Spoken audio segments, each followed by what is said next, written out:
Hola, bienvenidos al curso de Electrónica Industrial. Mi nombre es Marcelo Pérez y hoy veremos el módulo número 19, Inversores fuente de voltaje monofásicos modulados.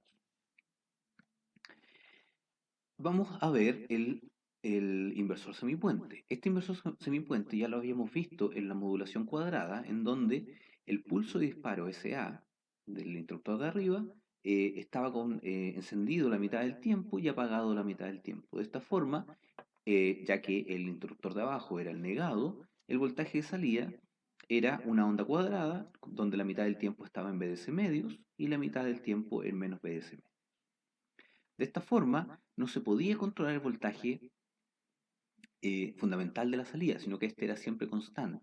Y además, las componentes armónicas que se generaban eran de bajo orden, es decir, aparecía además de la fundamental, el armónico 3, 5, 7 y todos los impares.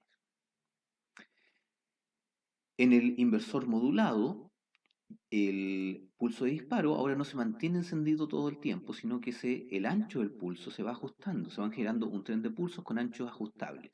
Y estos anchos ajustables son proporcionales al valor eh, medio que se necesita en un cierto periodo de tiempo. ¿Ya? Por lo tanto, esta amplitud, este ancho de pulso va dependiendo con la amplitud y esa modulación se denomina modulación de ancho de pulso, o PWM en inglés. Y por ese nombre a veces los van a encontrar en algunos libros, como inversores PWM. Ahora, esta modulación, esta forma de operación, ¿cierto? Al hacerlos modulados, nos permite controlar la amplitud del voltaje, eso es fundamental. Cambiando entonces el ancho del pulso, podemos controlar qué tan grande va a ser la fundamental del voltaje y por lo tanto controlar también la corriente de salida. Además, debido a que ahora tenemos una conmutación más rápida, se va a generar un tren de pulsos con un contenido armónico mayor, mayor en el sentido a un nivel, a un orden más alto armónico. Y por lo tanto, esos armónicos van a estar, no van a estar ya en valores 3 y 5, sino que van a estar en valores mucho más altos que están asociados a la frecuencia de conmutación que se esté utilizando. En este caso, el ejemplo de la figura que tenemos acá, esta frecuencia de modulación era 8. Así que ahí están centrados los primeros armónicos que aparecen. Bien, al utilizar una señal modulada para los disparos, ¿cierto? Para generar estos disparos, podemos ver que se genera entonces una fundamental, esto que tenemos acá abajo es el espectro de armónico de la señal de salida, del voltaje de salida, y podemos ver que tenemos entonces una señal fundamental, que es la señal que nosotros queremos controlar, más una serie de armónicos que están ahora centrados en la frecuencia de conmutación, es decir, 8 en este caso, y n veces la frecuencia de conmutación, es decir, 16, 24, 32. Ahí tenemos grupos de armónicos en donde se centra el contenido armónico de toda la señal. Ahora, como la carga es usualmente una carga RL, eso quiere decir que la impedancia de la carga va aumentando con la frecuencia. Y por lo tanto, si aplicamos un voltaje, en este caso podemos ver que al armónico 8, la cantidad de corriente que se va a generar en ese armónico es mucho menor. Y por lo tanto, la cantidad de corriente en armónica, el contenido armónico, perdón, en la corriente va a ser menor, mientras más alto sea la frecuencia de conmutación. Por lo tanto, no solamente permite controlar la fundamental, sino también nos permite mejorar la característica de la forma de onda, de corriente. ¿Cómo se hace esta modulación? Usualmente se hace a través de una portadora triangular, como la que se muestra en la figura de acá arriba, que se compara con una señal moduladora sinusoidal. Esta señal M que tenemos acá es una señal sinusoidal, ¿cierto? Que tiene una cierta amplitud, M, que es la que tenemos, M mayúscula, que es la que tenemos acá abajo, y a esa amplitud se le llama índice de modulación, es decir, la amplitud de la señal sinusoidal. Y tienes, por supuesto, una cierta fase y una cierta frecuencia, omega t. Entonces los pulsos de disparo, en este caso SA, se van a generar comparando directamente estas dos señales. Va a ser un 1 si es que la señal es mayor que la triangular. Como ustedes pueden ver acá, ese pulso es mucho más ancho, ¿ya? Porque estamos comparando con un valor alto de M, mientras que acá tenemos que el pulso es mucho más delgado porque estamos comparando con un valor más bajo de M. con respecto a la triangular, por supuesto. Para esta modulación, incorporar modulación a los convertidores, nos permite básicamente lograr 3 grados de libertad. El primero, que ya les mencioné, que es el más importante, es que nos permite cambiar la amplitud de la señal de salida, de la fundamental en particular. Eso lo pueden ver aquí. En este caso tenemos una índice de modulación de 0,85. Pueden ver que la señal sinusoidal es grande, ¿cierto? Está llegando cerca del pic de la triangular. Tenemos los pulsos de disparo generados, SA, eh, y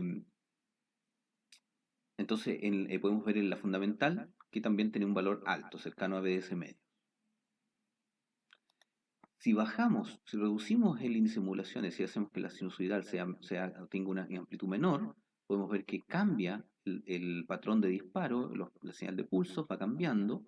Eso significa que también va a cambiar la fundamental del voltaje de salida. Por supuesto, al cambiar el voltaje de salida, como es una carga RL, va a cambiar la corriente en la carga. Y también se puede ver eso en términos de frecuencia, donde la fundamental cambia.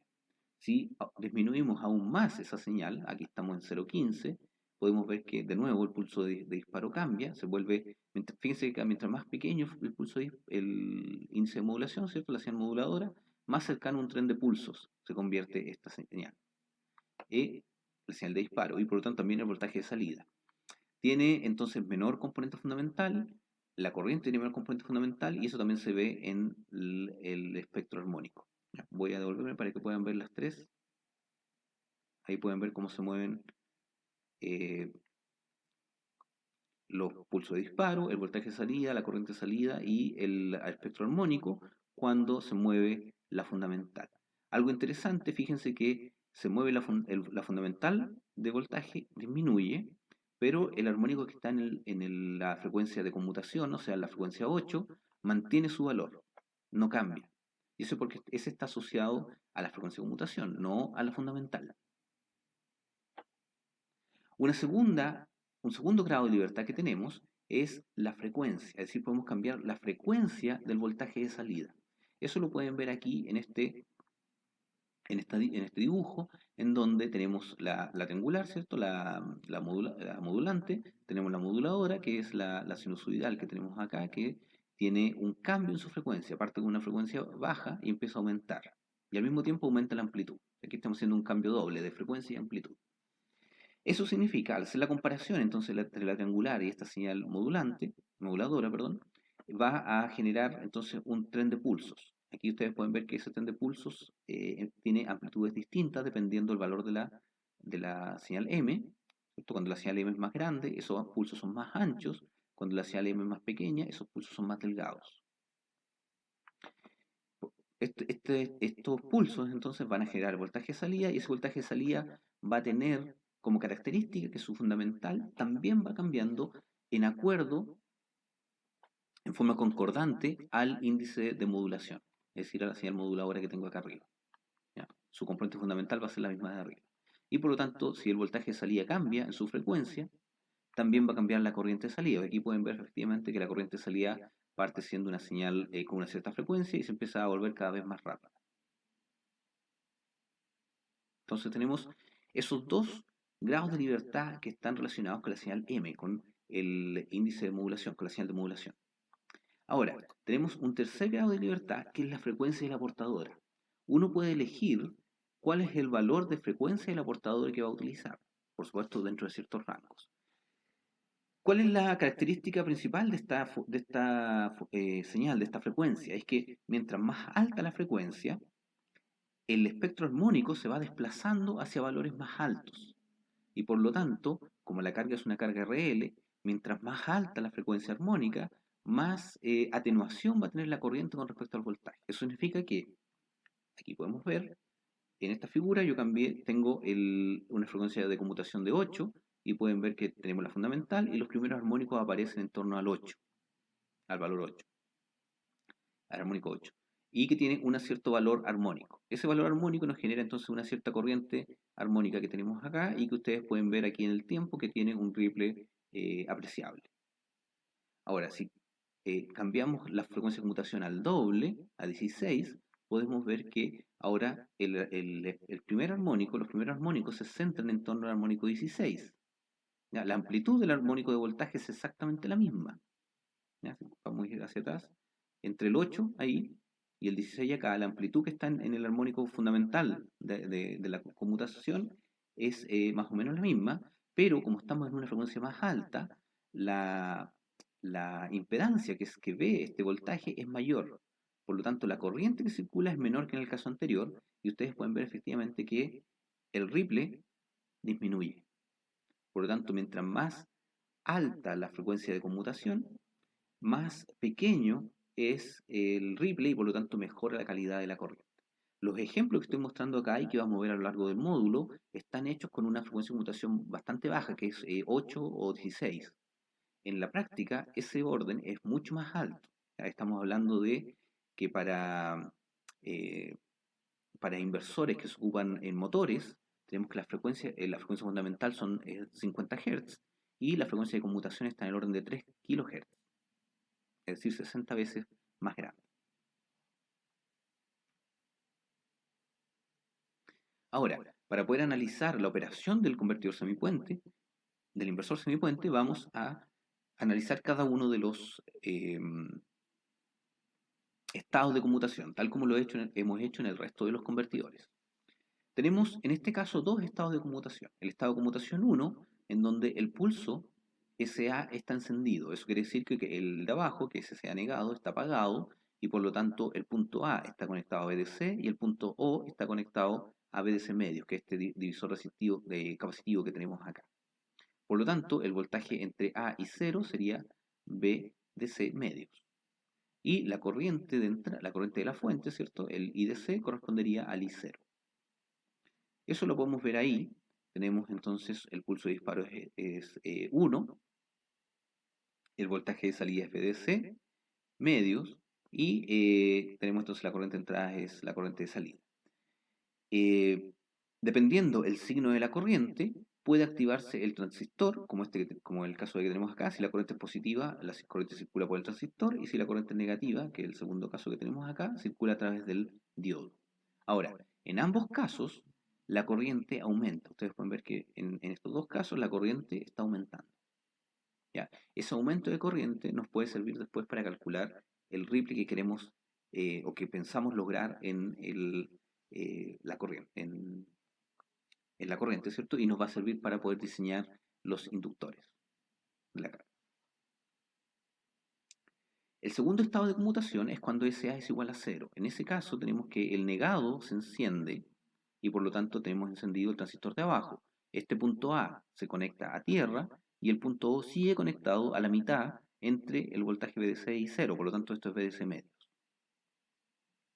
Y el voltaje de salida entonces que se aplica, como este punto está en 0, es menos VDC medios. Y en este caso, si ustedes siguen la corriente, pueden ver que es menos I0. Aquí tenemos eh, ese caso en donde el pulso de disparo está apagado, el voltaje de salida es menos VS medios y podemos ver que en este caso la corriente disminuye. Y como la corriente es positiva, está transitando a través del diodo. Cuando la corriente es negativa, como el caso que tenemos acá, circula a través del transistor, pero las características son iguales. Tenemos un pulso de disparo apagado, un voltaje de salida menos VDS medios y la corriente disminuye. Si resumimos esos dos estados de conmutación en la siguiente tabla, podemos ver que cuando el pulso de disparo está en 1, el voltaje de salida es VDC y cuando el pulso de disparo está en 0 es menos VDC medios. Podemos entonces plantear un modelo conmutado del convertidor, tal como lo hicimos para el caso de la modulación cuadrada.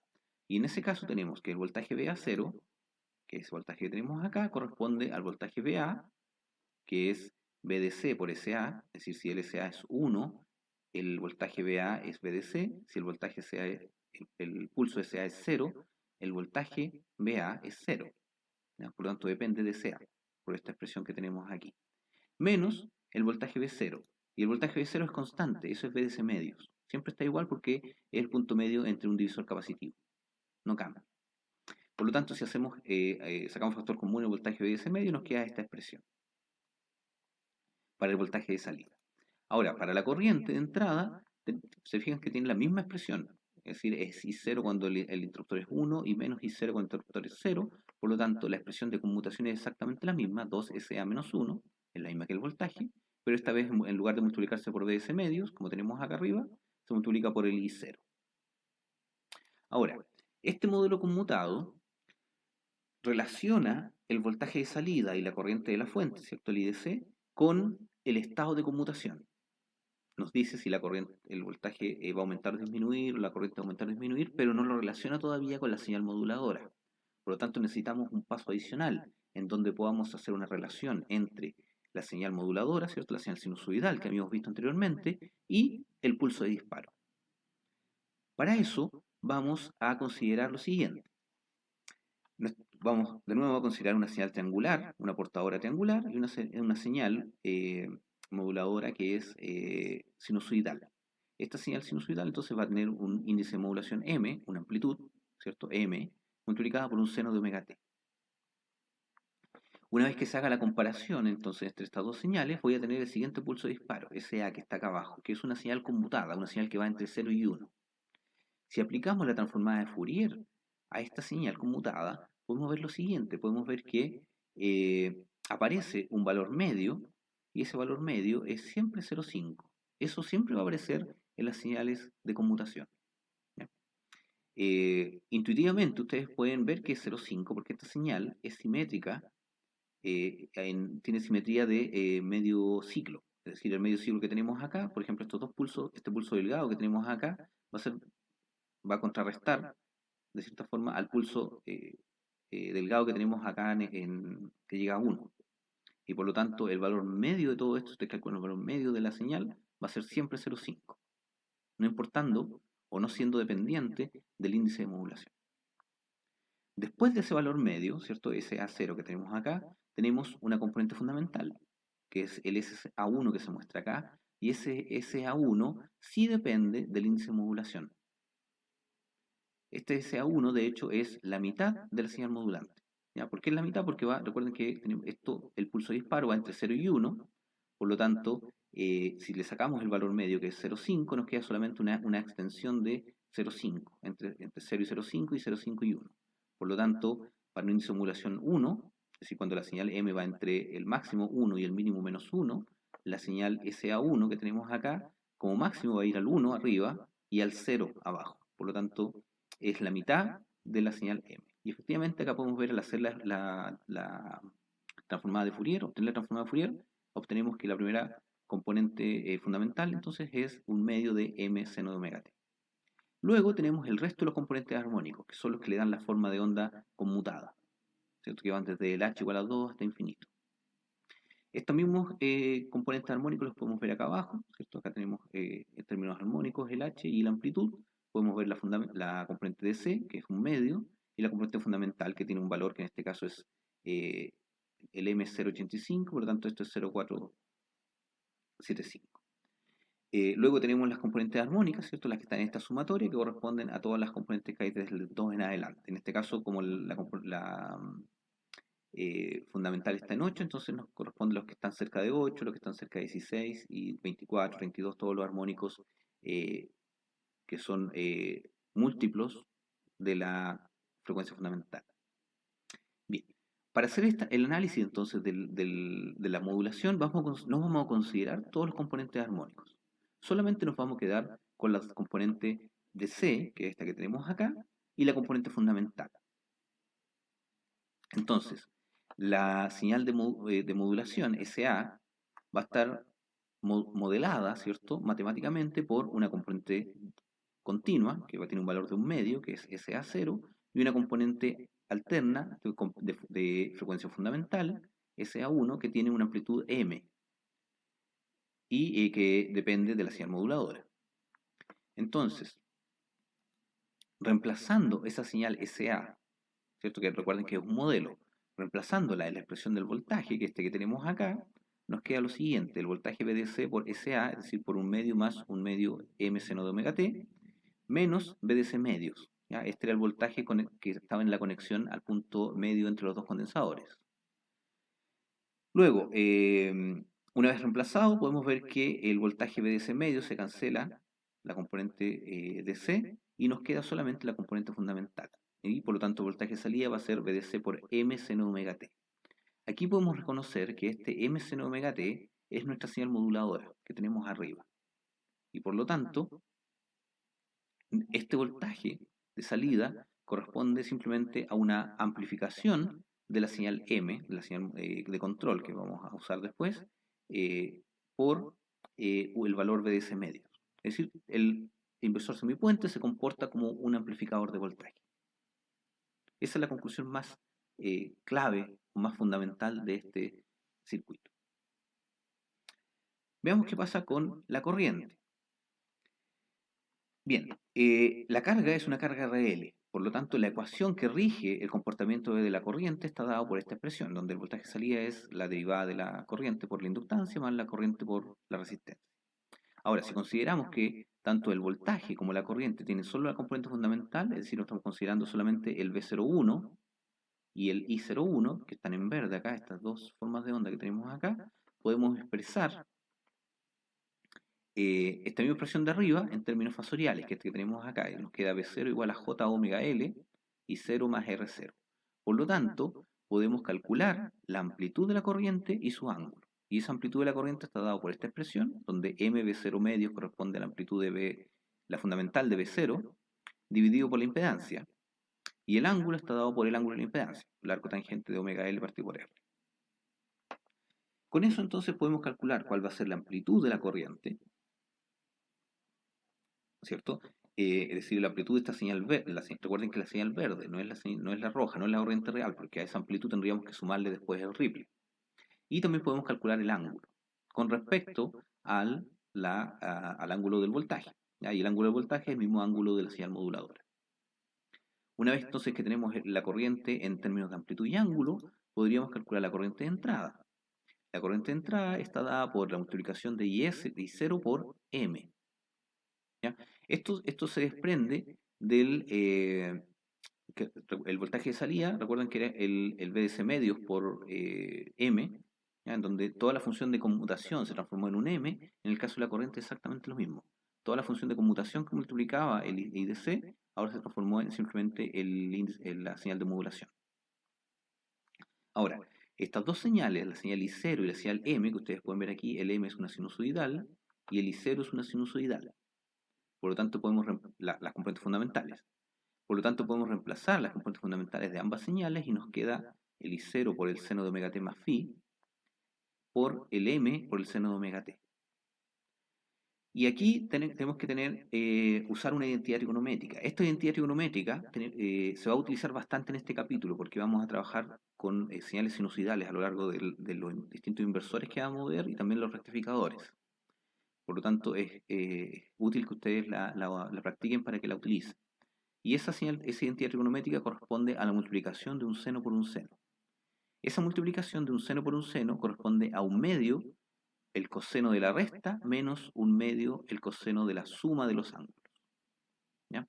¿Cómo nos quedaría eso acá? Entonces nos queda I0M, ¿cierto? Las constantes, las amplitudes salen, las agrupamos, ¿cierto? Y las dividimos por 2, ahí nos queda el un medio. Luego, el coseno de la resta. Tenemos que el primer ángulo es omega t más phi, el segundo ángulo es omega t, por lo tanto, si los restamos nos va a quedar solamente phi. Se va a cancelar la parte omega t. Nos queda entonces coseno de phi menos el coseno de la suma de los ángulos. Y la suma de los ángulos nos queda 2 omega t más phi.